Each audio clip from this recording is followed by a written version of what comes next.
Mankapur police ने गश्त के दौरान 3 संदिग्ध अपराधियों को हिरासत में लिया है। बताया जा रहा है कि आरोपी मेफेड्रॉन पाउडर खरीदी के लिए आए थे। पुलिस ने जाल बिछाकर तीनों को तुरंत हिरासत में लिया। आगे की जांच मानकापुर पुलिस कर रही है। पुलिस से मिली जानकारी के अनुसार मानकापुर पुलिस को गश्त के दौरान लुम्बिनी बौद्ध विहार के पास 3 संदिग्ध युवक दिखाई दिए। पुलिस ने उनसे गहनता से पूछताछ करने पर मेफेड्रॉन पाउडर खरीदी के लिए आए हैं ऐसा बताया।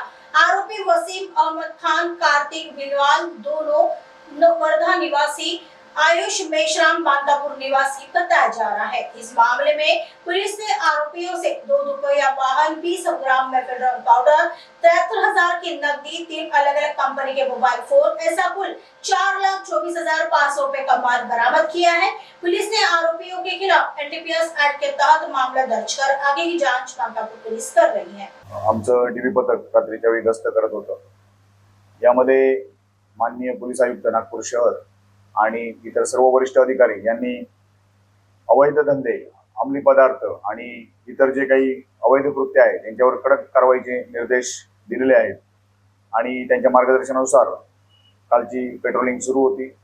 पेट्रोलिंगच्या दरम्यान 2 इसम हे लुम्बिनी बौद्ध विहार मानकापूर या ठिकाणी संशयास्पद स्थितीत मिळून आले आणि ते कुठल्या तरी चुकीच्या कामासाठी या ठिकाणी आलेले आहेत असा संशय आमच्या डीबी पथकाच्या अंमलदारांना आला।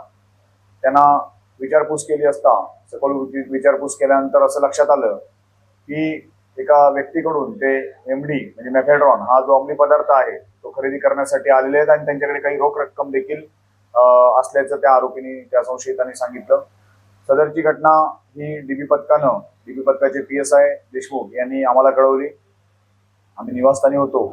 रात्री घटनेची माहिती मिळाल्यानंतर तत्काळ आम्ही पोलीस स्टेशनला आलो आणि त्या घटनेची माहिती वरिष्ठांना देखील कळवली। वरिष्ठांच्या मार्गदर्शनाखाली त्याच्यामध्ये कारवाई सुरू करण्यात आली। यामध्ये एनडीपीएस कायद्याच्या आणि नवीन बीएनएसएस कायद्याच्या ज्या काही प्रक्रिया आहेत त्या सगळ्या प्रक्रिया करून त्या ठिकाणी त्या 2 इसमांच्या मदतीनं जो आरोपी अंमली पदार्थ विक्रीसाठी येणार होता त्याला पकडण्यासाठी सापळा लावण्यात आला। त्या 2 इसमांकडे इस्मानी त्या समोरच्या आरोपीला फोन करून बोलावून घेतल्यानंतर त्याला त्या ठिकाणी ताब्यात घेण्यात आलं। पंचांच्या समक्ष त्याची अंगझडती घेतली। अंगझडतीमध्ये 20 ग्रॅम मेफेड्रॉन हा जो अंमली पदार्थ आहे ज्याला एमडी म्हटलं जातं हा मिळून आला। तसेच त्याच्यातले जे आलेले ग्राहक होते त्यांच्याकडे देखील एकाकडे 50,000 रुपये आणि एकाकडे 23,000 रुपये अशी रोख रक्कम मिळून आली आणि ते अंमली पदार्थ खरेदी करण्यासाठीच त्यांनी ती रोख रक्कम आणल्याचं प्रथमदर्शी निष्पन्न झालं। यामध्ये जे 3ही आरोपी आहेत त्यांना अरेस्ट करण्यात आलेली आहे। त्याच्यामध्ये पहिला जो आरोपी आहे वसीम अहमद खान हा 32 वर्षाचा आहे आणि वर्ध्याचा आहे। त्याच्यासोबत आलेला कार्तिक राजूसिंग बिलवाल हा 24 वर्षाचा आहे आणि तो देखील वर्ध्याचा आहे। हे मेफेड्रॉन अंमली पदार्थ खरेदी करण्यासाठी आलेले होते। मेफेड्रॉन किंवा एमडी किंवा कुठलाही अंमली पदार्थ खरेदी करणं, विक्री करणं किंवा ते स्वीकारणं हा देखील गुन्हाच आहे। त्याच्यानंतर जो विक्रीसाठी आलेला होता त्याचं नाव आहे आयुष अमृत मेश्राम, वय 20 वर्ष, हा नागपूर मधला मानकापूर येथील राहणारा आहे।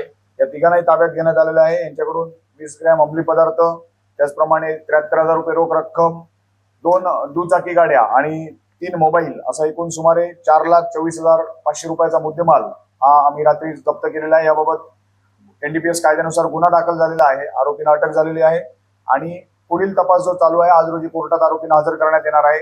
यामध्ये त्याने अंमली पदार्थ कुठून आणले याची लिंक आम्ही शोधण्याचा प्रयत्न करतोय आणि त्याच्यामध्ये यशस्वी होऊ असं आम्हाला वाटत आहे आणि ते शोध घेण्याचा प्रयत्न चालू आहे। ही संपूर्ण कारवाई माननीय पोलीस आयुक्त श्री सिंगल सर, माननीय सहपोलीस आयुक्त तांबोळी सर, माननीय अप्पर पोलीस आयुक्त शेवाळे साहेब, माननीय पोलीस उपायुक्त परिमंडळ 2 श्री मदनेश सर आणि सध्या अतिरिक्त कार्यभार असलेले पोलीस उपायुक्त माननीय सातव सर, त्याचप्रमाणे एसीपी सुनीता मेश्राम मॅडम यांच्या मार्गदर्शनाखाली आम्ही स्वतः आणि आमच्या डीबी पथकाचे पीएसआय देशमुख, WPSI महिला पीएसआय राणे आणि सर्व टीमने ही कारवाई केलेली आहे।